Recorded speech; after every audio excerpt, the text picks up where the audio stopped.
Hello and welcome back to my channel. Okay, I am on my tiptoes. Let me move. No, I'm not complaining. How can I complain if the sun's shining? Right. Welcome back to my channel. Now, yesterday when I finished dinner, I put the leftovers in the fridge and I realized I have got half a white cabbage and half a red cabbage looking very sad in the fridge. So on my way back from gym this morning, I had an idea what to do with it. I've never cooked this, but in my head it tastes amazing and I'm sure it will. So I am making a cabbage fried chicken sabji with potatoes as well. Let's make it! Hurry up! Okay, before that, don't forget to subscribe and hit the bell button. So first things first, I am going to chop up a red onion and the cabbage and then going to start cooking it. Okay, so I've got like two medium-ish sized red onions and everything today I'm just going to thinly slice, keeping it easy for myself and for you guys as well. Right, I'm gonna get the hob on, put the pan on heat before I chop the rest of the stuff. Oh, and one more thing, I am gonna try and cook this in 30 minutes. Let's see if we can get it ready in that time. What do I need? A pan. So I'm gonna start with a little bit of oil, 2 to 3 tablespoons. I'm just using some light olive oil.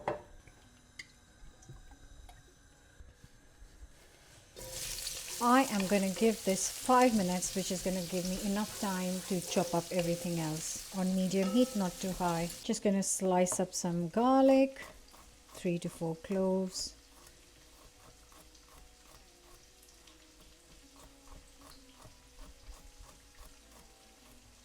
And this is my slightly sad looking cabbages, which I used half to make something last week. I'm just going to thinly slice the top layer because it's dried out, but the rest are very happy inside. Actually, I've changed my mind again. I'm not going to use the white because that is a lot for 4 people. So I'm just going to use half a purple cabbage. You could use half a white cabbage if you like, getting every last bit out. Right, let's go to the herb. Now this is beginning to get some color, which is fantastic. Add the garlic, and in a minute I'm going to add the cabbage. Just going to quickly get a potato.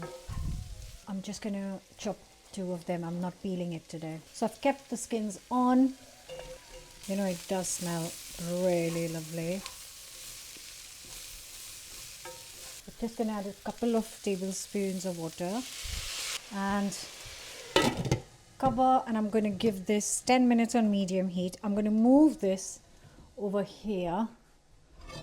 And I'm going to start cooking the chicken there. For the chicken, easy peasy, I just stopped by the butcher's and got some chicken thighs, boneless and skinless, so then I have less work to do when it comes to prepping the chicken. And I'm going to make a very quick marinade with buttermilk. Now I don't have buttermilk because I just decided to make this, so I'm going to make a quick buttermilk where I'll split the milk with some vinegar, and I'm going to use that for the marinade. For the buttermilk, I just don't want too much. I just want a little bit. So I've always got whole milk at home because that's what I use. I'm going to get 200 ml exactly. And I'm literally just using some malt vinegar. So let me measure this for you. That's a tablespoon. And I am going to leave it to do its thing while I prep the chicken. So I have got 6, I'm cooking for 4 people, so 6 chicken thighs will be enough. Just gonna tidy this up, get rid of the extra fat. Now let's see what's happened to our milk, which is looking very good. Oh, maybe it needed a bit more. A little tip that before you add the vinegar, just kind of lukewarm the milk.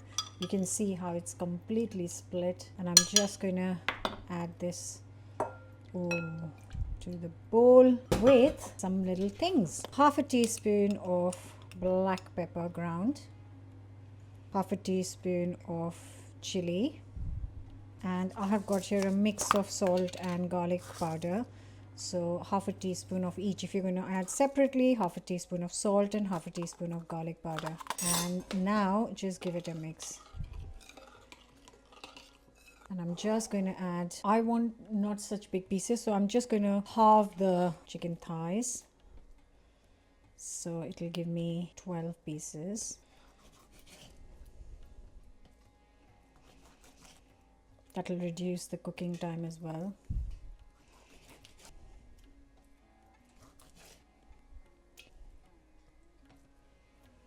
I'm just going to get a little bowl to coat it in flour. So in this bowl, I'm going to take a cup of plain flour. That is plenty for 6 pieces. And I am going to repeat the spices, but only 1/4 teaspoon because I don't want to overwhelm it. So garlic, salt, chili, and pepper. You need seasoning for sure. I'll give it a mix. Now my oil is ready, so I'm going to start frying it. And the cabbage is still cooking. So the cabbage is still cooking. Oh, look at that. So I'm going to reduce the heat a little bit. I've got my oil frying. Now it's because it's fresh oil, don't worry. It's black because there's some breadcrumbs at the bottom. I've only used it once. This is the second time I'm using it. And then I'm going to, after frying the chicken today, it'll go in recycling. I'll show you because it's actually clean oil. It's just the bottom is covered in breadcrumbs. Right, so oil is hot. I'm going to take, let me show you. I'm going to take one chicken at a time. Then coat it in flour properly. Get rid of extra flour, and then.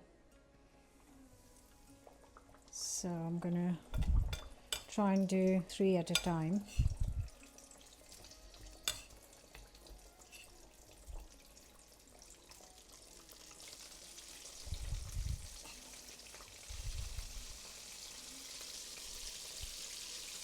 So the chicken is cooking. It's going to take around 8 minutes, 4 on each side, but I am actually going to use a thermometer to check, and it should be around anything over 73, 74. See, the cabbage has had its time. I want to keep this flavor simple today. It's just actually about the ingredients. So taste of cabbage, potatoes, and chicken. Yum. So I'm just going to add some basic spices. So far we've added salt, garlic, chili, and pepper to the chicken, and I'm just going to add some basic ones to the cabbage as well.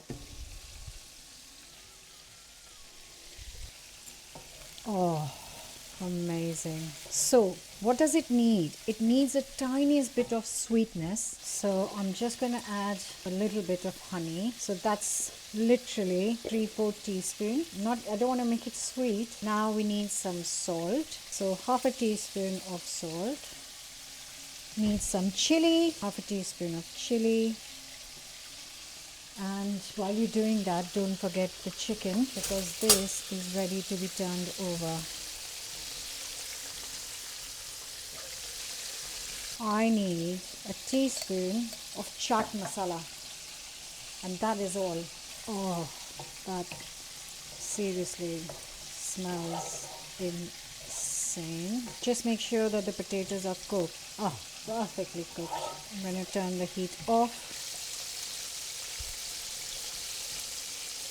Oh, that's definitely done. Get these out now.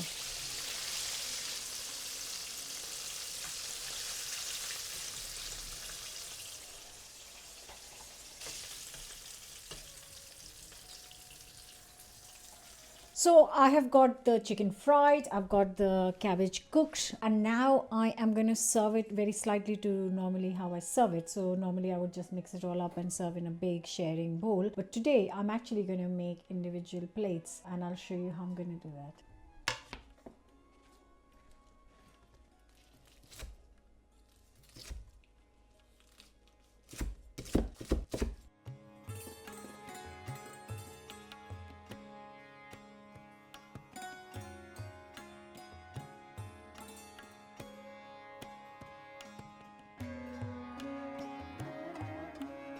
And this is my homemade chili garlic chutney, and I have to finish it with this. This is spicy, so be careful. Cannot wait to tuck into this.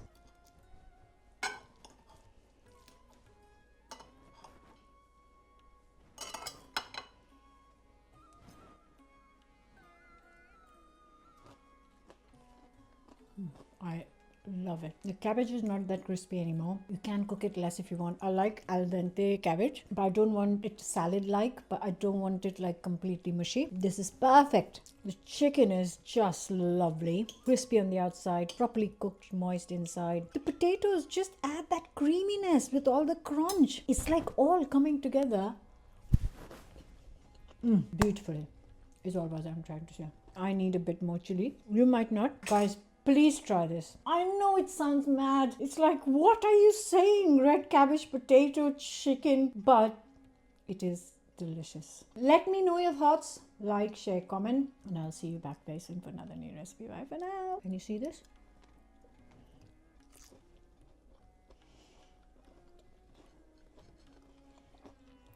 Wow.